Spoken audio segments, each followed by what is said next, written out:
কিছুক্ষণ আগে বলছিলাম যে তরমুজের গাছ কিন্তু বহু পরিমাণে সরে যায় বা একদম মিশে যায় মাটির সাথে। দেখেন এখানে তরমুজ দেখা যাচ্ছে, এত সুন্দর সুন্দর তরমুজ জাস্ট আরম্ভ হয়েছে তরমুজ ফলনের। এই জায়গাতে যে তরমুজগুলা দেখছেন অবশ্যই বুঝতে পারছেন যে তরমুজ কত সুন্দর একটা ফল। কিছুদিনের ভিতরে আসবে সামনে রোজার মাস, রমজান মাস। এই রমজান মাসে কিন্তু এই তরমুজগুলা বিক্রি করা যাবে।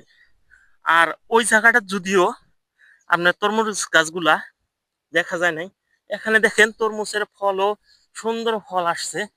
এর উপরই এখানে দেখেন প্রত্যেকটা গাছে তিনটা চারটা আসছে, আরো সাথে ফুলের সাথেও বহু পরিমাণে ফল আসছে। তো আপনাদেরকে এই ফল দেখানোর জন্যই এত কষ্ট।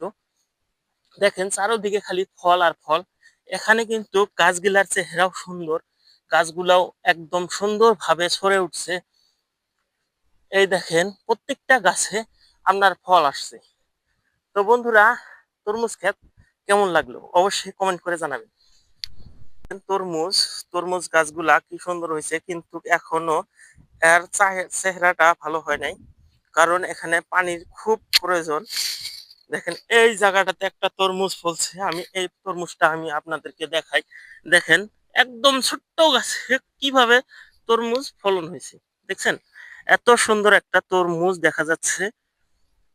বন্ধুরা, আপনারা যারা তরমুজ খেতে গেছেন কখনো জানতে পারবেন যে তরমুজের গাছ কিন্তু বিশাল বিশাল হয়, বিশাল এরিয়া ছড়ে পড়ে।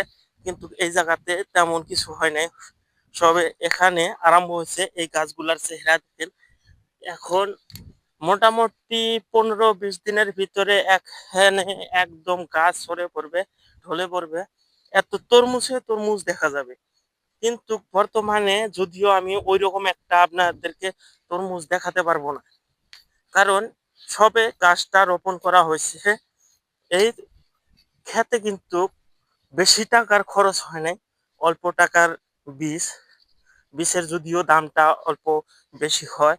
এখানে 2-3 কামলা নিলেই এখানে গাছ রোপণ করে এইভাবে রোপণ করা যায় তরমুজ। দেখেন সারি পাতে এত সুন্দর ভাবে গাছগুলা গাড়া হয়েছে। কিছুদিনের ভিতরে এখানে সোনা উৎপাদন হবে, মানে গরিবের সোনা।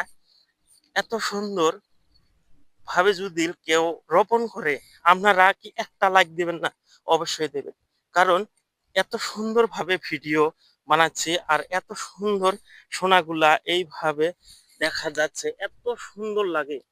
আপনাদেরকে কি বলবো, আমি এখানে আসে কিন্তু অবাক হয়ে গেছি যে এই তরমুজ গাছগুলা আসলেই কি এই এত সুন্দর হয়। তো বন্ধুরা, হয়, নিজের চোখে না দেখলে বিশ্বাস হয় না। তরমুজ ক্ষেত যদি আপনাদের আছে, আপনাদের চর অঞ্চলে আছে, তাহলে অবশ্যই এই ক্ষেত দেখবেন। এর পাশাপাশি আপনাদেরকে ওই সাইডে কিছু গাছ আছে, সেই গাছ দেখাবো। তরমুজের গাছ, শসা, বা আপনার কি কয়, নানান ধরনের আবাদ মৌসুমী চর অঞ্চলে থাকে। তা আপনাদেরকে এই বিষয়ে দেখাবো।